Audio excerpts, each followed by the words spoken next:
it's Riley. It's day 35 of recovery from phalloplasty, and I want to do a little topic update for y'all here today. First of all, I do want to say this may be a trigger warning content for certain topics, as I will be talking about body anatomy and things kind of showing through on my graft that may be triggering for some. So if you're woozy with, talking about certain things like including, blood and stuff like that, please feel free to take yourself off of this. Secondly, I do want to point out is this awesome sweater though from Go Friday. It's not sponsored at all, but my girlfriend recently went to a drag show and they were a sponsor for the drag show, and they just got some awesome apparel, which was like 2 sweaters and then some other amazing stuff. So I'm wearing it today and I just really love that it has the pride flag on it. But anyways, so I will get right into this video. So recently we did some arm change dressings and just did some changes around that. So if you haven't seen the video, I just posted it yesterday. I'll make sure to try and link it if I can, but if not, it was just posted yesterday, so go check it out. But anyways, we did some dressing changes, and what it was is we were doing originally dry dressing changes, and then as of yesterday we did wet dressing changes. And what it is just to help with my scabs and the eschar all soften and help it lift. And the reason why we wanted to do that is so that we can actually get to all of the granulation and hypergranulation tissue underneath so that we can treat it, for one, and also two is just to see how much actually good skin is underneath, and to actually help with promoting the healing, because if scabs sit on there too long, it actually can make things worse, if that makes sense.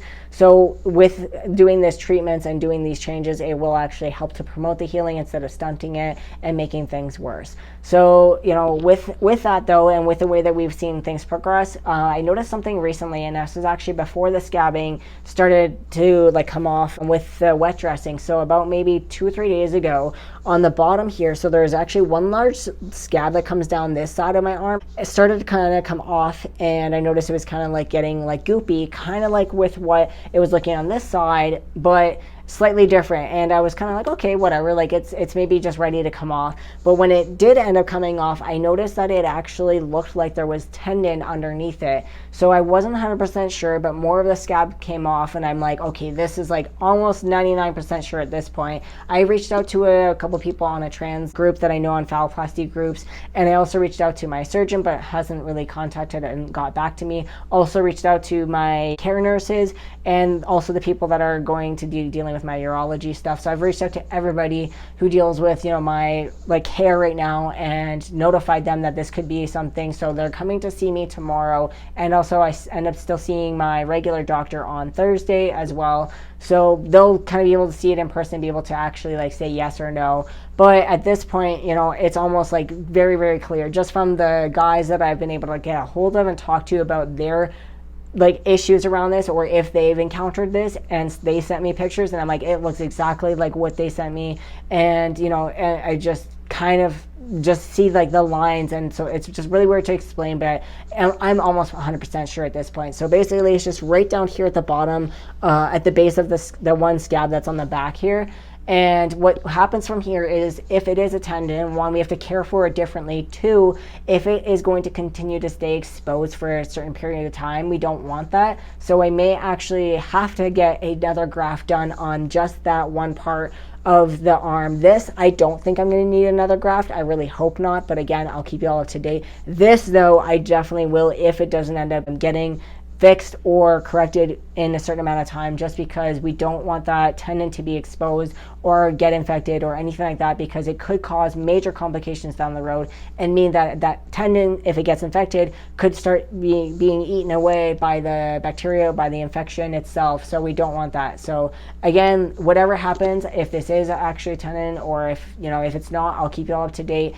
But at this point, I'm almost 100% sure, but I just need to be able to validate that through my doctors and be able to get a confirmation from them and what happens from here. Because at this point, it's just being able to find the right things to be able to take care of it, and also knowing that if I do need a next surgery, where to go from here. But anyways, yeah. It's just a whole whirlwind. I feel like I've had so many issues and complications with my arm that I was not expecting. It's not something that I hear about a lot.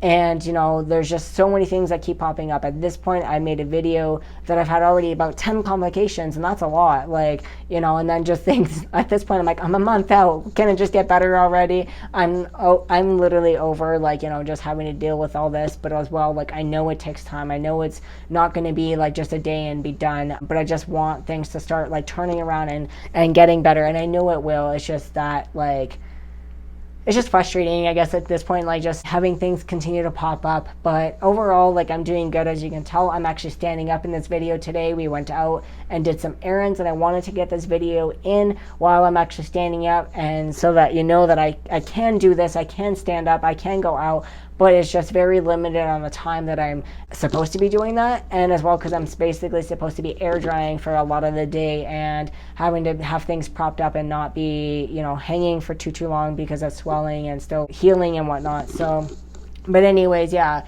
I think that's really all I wanted to mention in this video, because I just wanted to update you all on this new concern for us and what's going on with my arm, and what's going to hopefully happen from here. But again, with all of that, I will keep you all posted on any new updates, obviously, regarding my journey. And thank you all for being a part of it. If you have any questions, comments, topics that you would like me to talk about, always feel free to put them in the comments down below.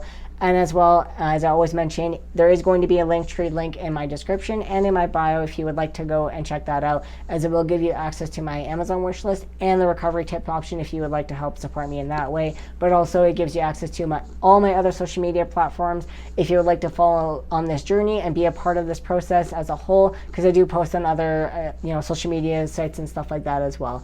But anyways, thank you all for watching, and stay tuned for future updates and posts. But anyways, bye for now.